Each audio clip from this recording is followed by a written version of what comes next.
Since about 2003, I've been working on the Hemlock Dam project as the project manager, team leader, developing partnerships, doing permitting, getting ready for this.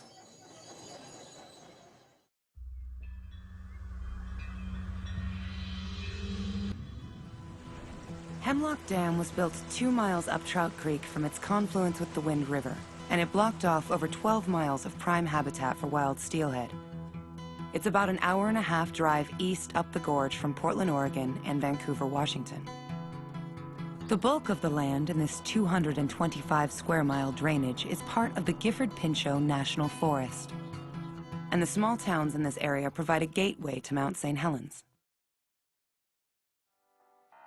In the 1930s, Franklin Roosevelt sought to pull the United States out of the Great Depression by putting people back to work. Through his New Deal, Roosevelt formed the Civilian Conservation Corps. The CCC boys, as they came to be known, constructed the Hemlock Dam to provide water and power for a work camp in the area.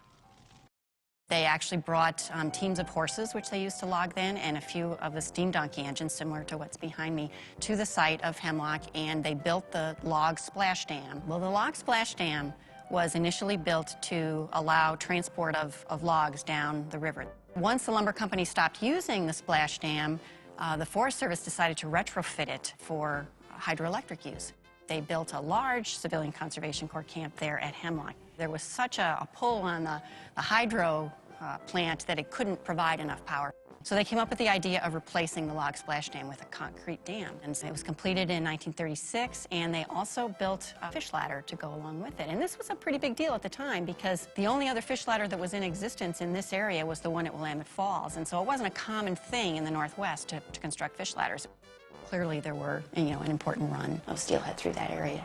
And then in 1998, the steelhead were listed, the Lower Columbia River steelhead were listed as threatened under the Endangered Species Act. So at that time, we had to decide what were we going to do with the dam. And it cost money to maintain it.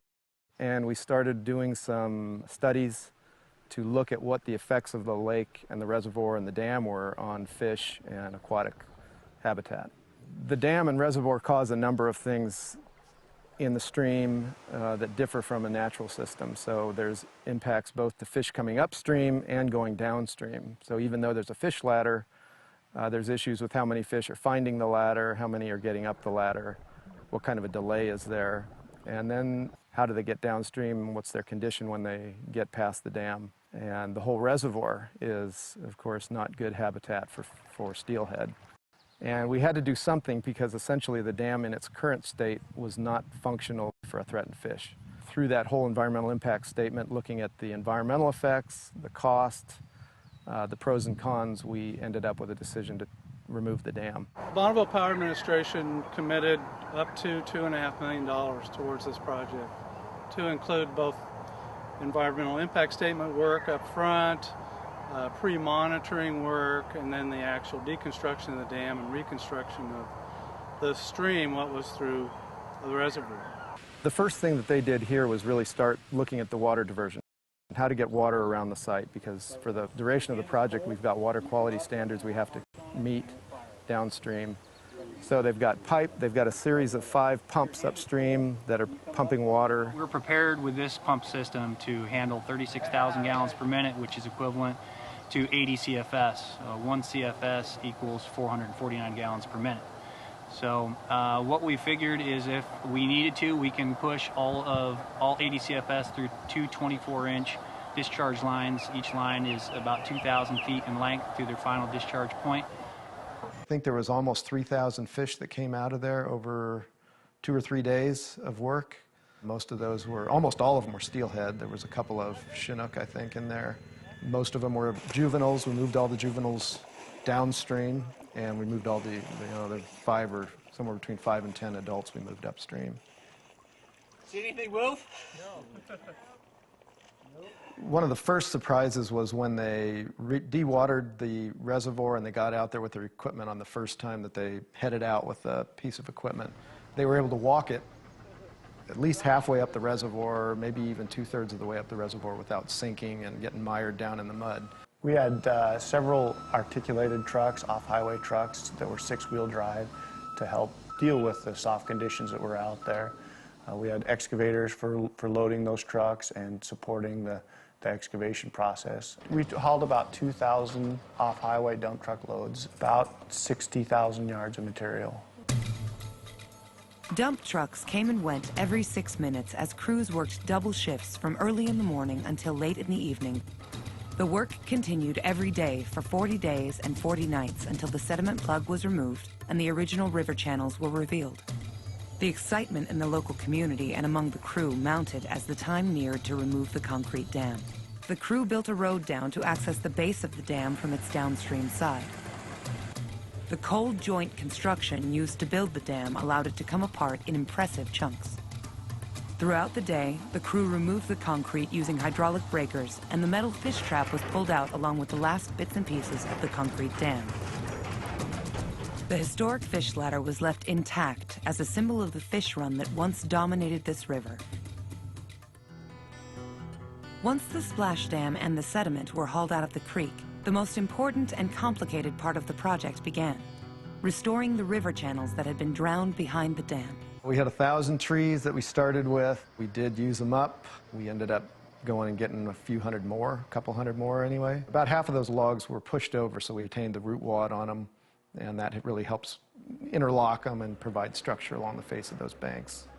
But a lot of the logs that came out of the splash dam were used in the woody debris structures in the channel or the floodplain structures. Some of the vertical pieces and some of the horizontals are splash dam logs. A couple of our permits had us constrained in terms of what kind of water quality could go downstream of the projects. It was dry, we built the stream, and then we started sending pulses of water down to kind of move some of that finer material down to the lower end where we could pump it out of the stream. So we did that several times. We pulsed it and pumped that water out, and then once we had a few of those gone, then we incrementally added water. I think by 11 o'clock that morning we had the whole thing. The entire flow was back in the stream. We were monitoring closely. Actually, the day that we put water back into Trout Creek, the day that we first watered the newly constructed channel, was the day that fish came up. So several hours after water was put into the stream, we saw an adult steelhead come up onto the site and swim right through our new stream reach. Today is the 16th annual National Public Lands Day, and this year's national theme is water and how water connects with our public lands and to people. So we are out here at the site of the recently removed Hemlock Dam. But our piece of it today is to start the revegetation process. It's just the early stages. There will be a multi-year, multi-phase revegetation process that begins with seeding, getting some species on site that will hopefully outcompete the non-native invasive species. What the kids will do, they'll plant seed in this area, and they'll take those bales of hay and they'll sprinkle them around. That's what we told the kids that had on tennis shoes that were not high top. They can be on the mulch job, so they'll be spreading the mulch around. And the idea is that the mulch will hold the seed in place, but it'll also hold the soil in place, so we don't get all the sediment washing down the stream. The Columbia River Gorge is fast becoming the heart of river restoration through dam removals, and local people are looking forward to the future. The removal of Hemlock Dam and the restoration of Trout Creek provide an excellent example of how we can restore our natural systems. And the drainage now provides over 30 miles of free-flowing river and excellent habitat for wild fish. Even now, almost a year after the dams come out, there's still a lot of people interested in coming out to take a look at the site, and people are very excited to see a dam that's been successfully removed. I wasn't totally convinced that it was going to put the run back up through there. I was actually pleasantly surprised that it worked as well as it was designed to work.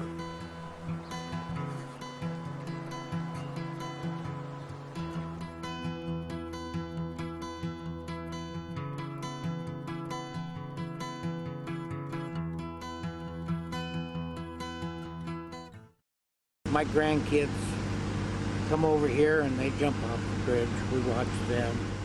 They can come over here now and look at this and they start crying. They're all upset.